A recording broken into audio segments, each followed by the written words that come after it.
Operation Paperclip and UFO secrets. Did the elite bring home more than scientists? 1947.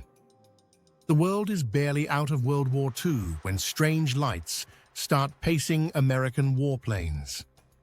A flying disc allegedly crashes near Roswell.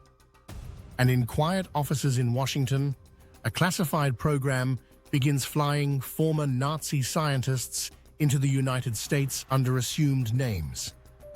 It was called Operation Paperclip, and it changed everything. Did it also bury secrets about UFOs that only the elite ever saw? The deal with the devil. What Paperclip really was, after VE Day, the US scrambled to secure Germany's top mines before the Soviets did.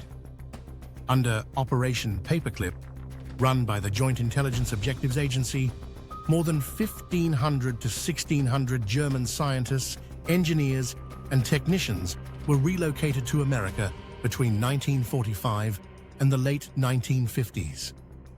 Many had been party members. Some were tied to wartime atrocities. But to Washington, the Cold War had already begun, and their knowledge was priceless. The most famous group, Wernher von Braun and his V-2 rocket team, arrived first at Fort Bliss White Sands, where they launched captured V-2s and built the foundation of American rocketry that would eventually put astronauts on the moon. Paperclip jump-started US missiles, satellites, and spaceflight quickly. This wasn't a one-sided race. In Operation Paperclip, October 1946, the USSR forcibly relocated thousands of German specialists and their families to Soviet labs. The tech grab was global, ruthless, and urgent. Here's where the story tilts toward UFO lore. World War II, Foo Fighters, Allied night fighter squadrons, reported glowing objects pacing their planes. No one could explain them. These reports, coming before Roswell, seeded the idea that something beyond conventional aircraft was in the sky. The Allies seized bleeding-edge airframes, turbojets, flying wings, and swept-wing craft that looked exotic, some even disc-like. Post-war secret test programs continued over US ranges. Think the restored Horton-Ho 229 flying wing and later Cold War saucer, experiments like the Avro car. To civilians, these could easily read as UFOs. Parallel to Paperclip, the US Air Force's Operation LUSTY vacuumed up German aircraft, documents, and tools, shipping them to Wright Field for exploitation. The skies over test ranges got very weird, very fast. The government's UFO files go official. As sightings spiked, the Air Force created a series of programs: Project Sign, 1947, Grudge, 1949, and ultimately Project Blue Book, 1952 to 1969, to catalog and explain what people were seeing. Blue Book, headquartered at Wright-Patterson Air Force Base, investigated 12,618 reports. 701 remained unidentified when it shut down in 1969. Even after 2 decades of study, some cases didn't fit ordinary explanations. That official residue helped keep the mystery alive. The Roswell crash, July 1947, is the gravitational center of UFO lore. For decades, the military said debris came from a weather balloon. In the 1990s, the Air Force declassified a different explanation: Project Mogul, a once-secret high-altitude balloon program to detect Soviet nuclear tests.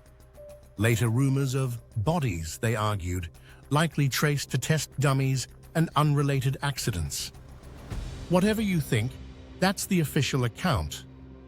So how does Paperclip connect to UFO secrets? Secrecy plus exotic tech, Paperclip and LUSTY flooded US bases with advanced German tech. Test flights, jets, flying wings, Odd prototypes often happened before the public even knew such shapes existed. Sightings around places like White Sands and Wright-Patterson make sense in that context. The same military-industrial ecosystem that hired paperclip scientists also controlled classification and testing. If something crashed or was recovered, it would funnel through the very commands already steeped in secrecy.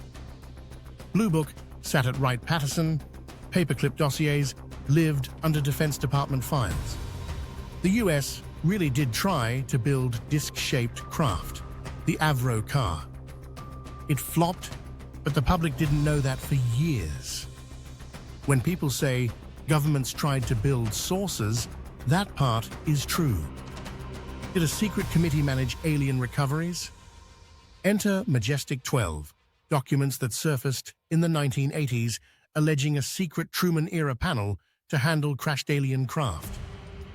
They're endlessly cited in UFO circles and officially denounced as bogus. The FBI's vault hosts the case file where the Air Force called the MJ-12 papers completely bogus, a hoax many UFO historians also reject. MJ-12 is great TV, but by the government's own records, it isn't real. Presidents from Truman to Obama have been asked about UFOs. Some admitted curiosity and incomplete answers. But the larger pattern is that access is compartmentalized. Programs born in the dawn of the Cold War, just like paperclip, were designed to keep even senior officials on a need-to-know leash. That structure fuels the belief that someone knows more.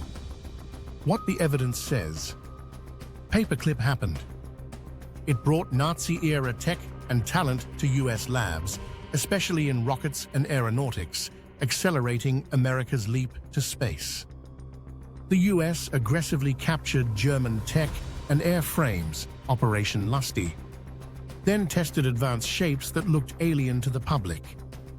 Official UFO record, Blue Book existed, logged thousands of cases, and still left a few hundred unexplained when it closed.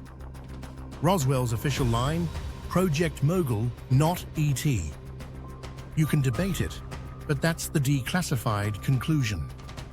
MJ-12, a celebrated hoax per FBI USAF.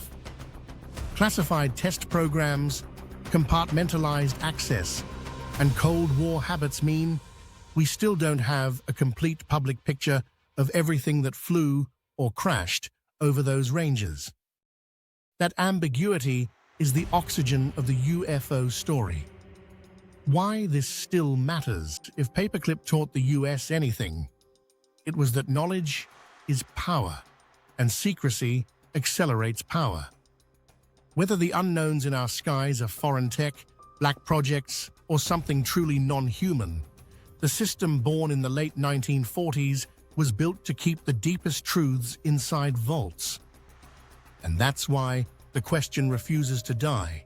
Did we bring back only scientists, or also secrets we're still not ready to face? Operation Paperclip was the elite's high-stakes bet that controversial knowledge could win the future. It certainly did in rockets, missiles, and space. Whether it also hid the ultimate secret remains unresolved. But one thing is clear: the same networks that quietly imported the designers of the V2 also built the walls that keep the rest of us guessing. This is Elitology, where we track wealth, power, and the mysteries they guard. Subscribe for the next deep dive.